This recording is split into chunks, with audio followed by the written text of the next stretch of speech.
A Human Geography, the introduction. World hunger in 2011, just under 1 billion people are estimated to be malnourished. Sub-Saharan Africa is in the world's condition. Now it decreased to 811 million. Majority of the people in hunger is women and children. Although there is plenty of food, the food is distributed unevenly, so where only wealthy countries have more food. Main causes: poverty, failure of food distribution, favoring unaffordable food, weathers in importing/exporting foods, the type of land and area, who owns what, and the type of food farmed. Examples of endless situation of areas. Number 1. Norway has 4% usable land, while more than 70% of Bangladesh is usable land. Norway is well fed despite this because of importing food. On the other hand, Bangladesh is poor and has no food because of floods in 2/3 of their country during the monsoon season. 2. Kenya has plenty of usable land, but they are owned by foreign tea and coffee corporations, so they only have 8% of usable land. Mostly women work here, but the land is registered to the man in the family.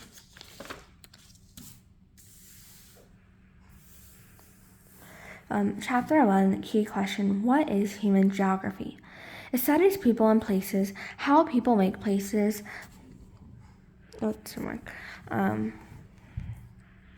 how we organize space and society, how we interact with each other in places and across space, how we make sense of others and ourselves in our world, localities and regions. As technology and many things change in every region and around the world as time passes, there is diversity in regions, religions, languages, settlement types. The mission of human geography is to understand and explain this diversity. Instead of looking individually at every region, we should realize that every place around the world is affected by globalization. This is a set of processes that deepen relationships, increase interactions, and accelerate interdependence depending of two or more things on each other across national borders. It is also the set of outcomes from these processes. Geographers use the concept of scale to understand individual, local, regional, national, and global interrelationships. Two or more things are related to one another. Every global affects everything else. Same globalized process has different impacts in different places because no two places are the same. So continue notes. No place on earth is untouched by people. People adapt to, alter, manipulate, and cope with their physical geographic environment. Human geography is the study of spatial and material characteristics of human-made places and people found on the Earth's surface. On the other hand, physical geography is similar questions about natural environment. And similar perspective, these two are, so human and physical are similar perspective but different phenomenon. And phenomenon is observable fact or event. So the main question is, how are some places like this while others aren't? And basically, these are questions about certain areas of critical importance. It is to make sense of the world. Spatial perspective is looking at the spatial arrangement of places. Spatial distribution is looking at a map of how something is distributed across space and the patterns and the relationships that exist between different places and things. Medical geography, mapping of diseases, different places where diseases occur. Example of this: cholera is an ancient disease associated with diarrhea and dehydration. The first pandemic began in the 19th century in India. Then in 1816, it went to China, Japan, East Africa, and Mediterranean Europe. Then the second pandemic hit in 1826 to 1837 in Atlanta, then to North America. The third pandemic occurred between 1842 to 1862 when it went from England to North America. And during this time of the third pandemic in 1850 in England, Dr. Snow mapped the Soho district in England and where the people got their water from the pumps. So this it was able to, as like the map took place, he noticed a place where people got a lot of cholera. He stopped people from getting water from this pump, and this decreased the number of people who had cholera. And this right here, this method is using medical geography. So cholera could be fought through boiling water and washing hands thoroughly. Cholera occurs when rivers flood the sanitary sewer systems, making them contaminated, and non-sanitary sewer systems get contaminated too. So moving on, so more timeline is in Africa and Asia, cholera still remains a threat even now. So the timeline is 1972, it was in Nepal, Europe, then in 2006 it moved to Angola, Southern Africa, then in 2010 it moved to West Africa, Nigeria, and 1,500 people killed with heavy rains at this time. Then at Lima, Peru, the events timeline. 1991, Lima, Peru, more than 1 million affected and 10,000 killed all over America. This occurred because cholera bacteria was on planktons, and the fish ate these planktons. Then people ate these fish as raw, leading to 14 million infected, 350,000 hospitalized, and 3,500 dying. In January 2010, an earthquake occurred at Haiti near the capital of Port-au-Prince, and this led to cholera outbreak.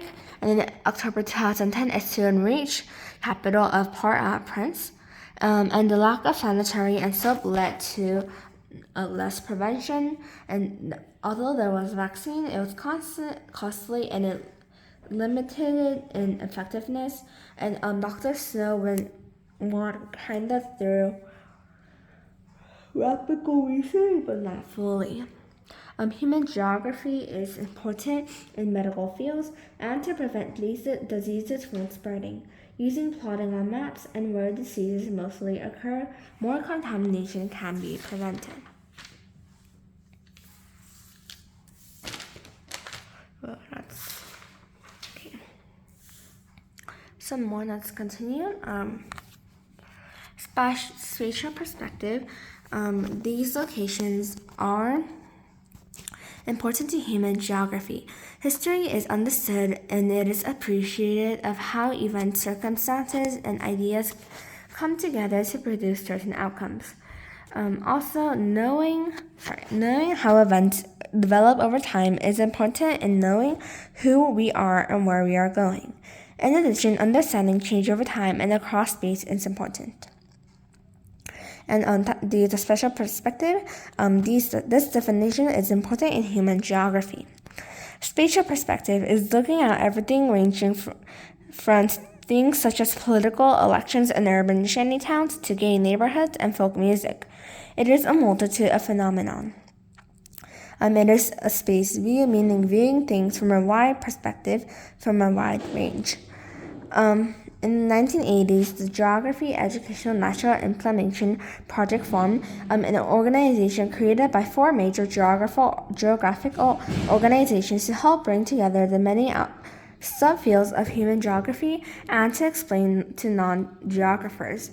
National Geography Society published the findings in 1986 called 5 Themes of Geography. It is the most important.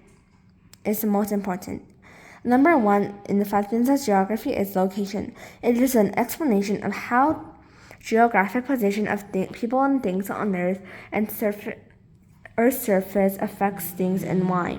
This is most important because it underlies in everything in human geography. This led to location theory, which is questions that ask about present-day human geography. Some are practical, meaning likely, effective. Others are theoretical, meaning based on calculations. The second theme is human-environment interactions. It is considering the relationships among phenomenon in individual places. Situation that is observed to exist or happen. Example, have the changes in Florida's environment created an easier path of destruction for hurricanes. Number 3, region. Features are usually concentrated in particular regions, not fairly distributed. 4, place. Studying special characteristics and meaning of places.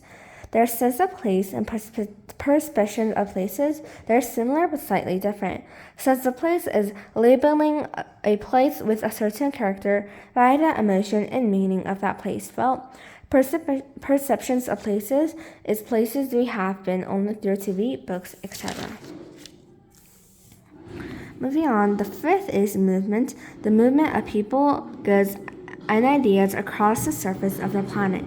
Spatial interaction is the interaction between places, it can be people too, based on the distance, meaning the measured physical space, and accessibility, meaning being able to reach one location from another place. And also the transportation and communication connectivity, meaning the degree of linkage between locations in a network. And also, this is not part of the 5 themes, but landscape is important. Geographers use this term to refer to the complexity of national features, material character of a place, human structure, and other things that give a place a particular form. Cultural landscape is the visible imprint of human activity on the landscape. Sequent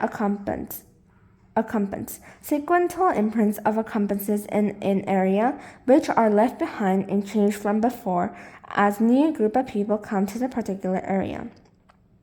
Cartography is art and science of making maps. So why geographics use maps and what they tell us? Answer, they are used for countless purposes such as waging war, promoting political positions, solving medical positions, solving medical problems, locating shopping centers, and more. Reference maps they show location of places and geographic features. Help show absolute location. Thematic maps tell stories, typically the degree of attribute movement of geographic phenomenon. Reference maps show absolute location of places using coordinate planes based on latitude and longitude. GPS, global positioning system, satellite-based, help us locate things on surface of Earth. Geocaching, popular happening using GPS. It is a treasure hunt game. Continue notes. Relative location describes location of a place in relation to other human and physical features. Example, Chicago is the hub of the corn and soybean markets. Absolute locations don't change. Relative locations are constantly modified and change over time. Mental maps are maps in our mind of places we have been and places we have heard of. Activity spaces are places we travel to routinely in our daily activities, meaning our daily lives. Geographers study human environment behavior, which makes studies of how people develop their mental maps. Generalized map is not every data isn't recorded because it can't be. Remote sensing technology gathers data at a distance from Earth's surface, especially helps in areas where foreign access is banned. Google Earth is an example of this. GIS, Geographic Information Systems giving information for geography. Information of areas, places. Example, they use this feature to show the number of voters in a region, their party registration, their race, their likelihood of voting, and their income. GISCI is a new term of art used in geography. GISCI means Geographic Information Science. It is research field in studying development and use of geographic patterns and techniques to examine geographic patterns and processes. Scale is the one definition is the distance in a map compared to distance on Earth. A second is spatial extent of something, and that is all the notes. Once again, peace out.